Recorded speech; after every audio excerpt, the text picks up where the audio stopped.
श्रीमद्भागवतमहापुराणं द्वितीयस्कन्धः अथ अष्टमोऽध्यायः एट्टावद् अध्यायं परीक्षितिन् केल्विगळ् राजोवाच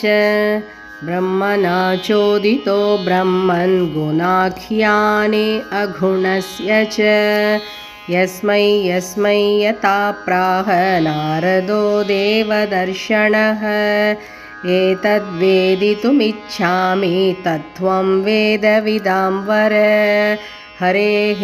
अद्भुतवीर्यस्य कथालोकसुमङ्गलाः कथयस्व महाभाग यथाहमखिलात्मनि कृष्णे निवेश्य निस्सङ्गं मनस्त्यक्ष्ये कलेवरं शृण्वतः श्रद्धया नित्यं घृणतश्च स्वचेष्टितं कालेन नातिदीर्घेन भगवान् विशते हृदि प्रविष्टः कर्णरन्ध्रेण स्वानां भावसरोरुहं धुनोति शमलं कृष्णः सलिलस्य यथा शरत् धौतात्मा पुरुषः कृष्णपादमूलं च मुञ्चति मुक्तसर्वपरिक्लेशः पान्थस्व शरणं यता यदधातुमतो ब्रह्मन् देहारम्भोऽस्य धातुभिः यदृच्छया हेतुना वा भवन्तो जानते यथा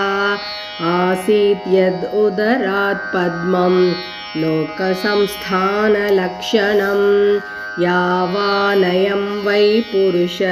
यथा वयवैः पृथक् तावानासाविति प्रोक्तः संस्थावयववानिव अजसृजति भूतानि भूतात्मा यदनुग्रहात् ददृशे येन तद्रूपं नाभिपद्मसमुद्भवः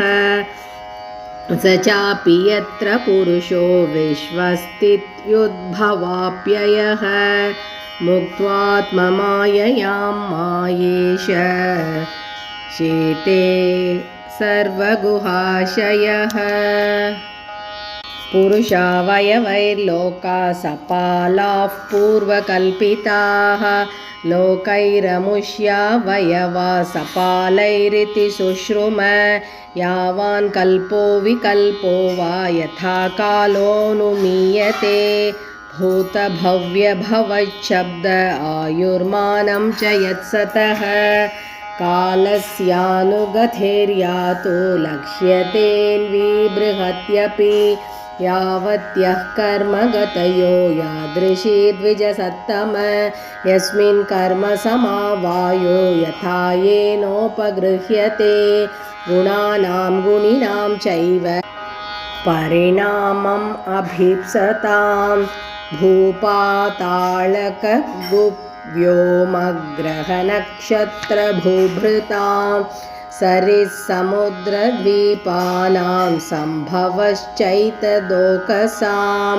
प्रमाणमण्डकोशस्य बाह्याभ्यन्तरभेदतः महतां चानुचरितं वर्णाश्रमविनिश्चयः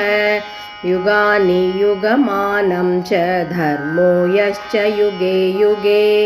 अवतारानुचरितं यदाश्चर्यतमं हरेः नृणां साधारणो धर्मः सविशेषश्च यादृशः श्रेणीनां राजर्षीणां च धर्मः कृच्छ्रेषु जीवतां तत्त्वानां परिसङ्ख्यानं लक्षणं हेतुलक्षणं पुरुषाराधनविधेर्योगस्याध्यात्मिकस्य च योगैश्वरैश्वर्यगतेर्लिङ्गभङ्गस्तु योगिनां वेदोपवेदधर्माणाम् इतिहासपुराणयोः सम्प्लवः सर्वभूतानां विक्रमः प्रतिसङ्ग्रमः इष्टापोतस्य काम्यानां त्रिवर्गस्य च यो विधिः यश्चानुशायिनां सर्गः पाखण्डस्य च सम्भवः आत्मनो बन्धमोक्षौ च व्यवस्थानं स्वरूपतः यतात्मतन्त्रो भगवान् विक्रीडत्यात्ममायया विसृज्य वा यथा मायाम् उदास्ते साक्षिवत् विभुः सर्वमेतच्च भगवन् पृच्छते मेनुपूर्वशः तत्त्वतोऽर्हस्युदाहर्तुं प्रपन्नाय महामुने अत्र प्रमाणं हि भवान् परमेष्टीयतात्मभूः